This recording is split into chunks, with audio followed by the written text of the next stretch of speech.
बरं, तुम्ही जर का आकाशाकडे पाहिलं असेल तर अनोखं दृश्य टिपलंच असेल, पाहिलं देखील असेल. कारण आज सुपरमूनचं दर्शन झालेलं आहे. हा या वर्षातील शेवटचा सुपरमून असल्याची माहिती खगोल तज्ज्ञांनी यापूर्वीच दिली आहे. आजचा चंद्र इतर दिवसांपेक्षा जास्त तेजस्वी आणि मोठा देखील आहे.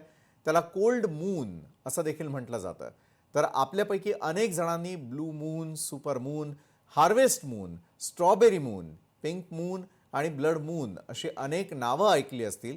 त्यापैकीच एक आहे तो म्हणजे कोल्ड मून, जो डिसेंबर महिन्यामधील पौर्णिमेलाच दिसत असतो.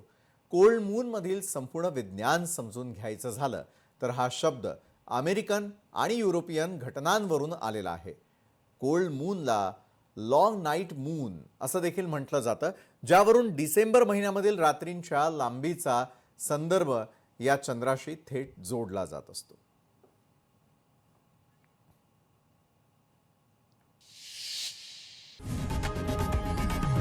लोकशाही मराठी ऐका, पहा, जागरूक रहा.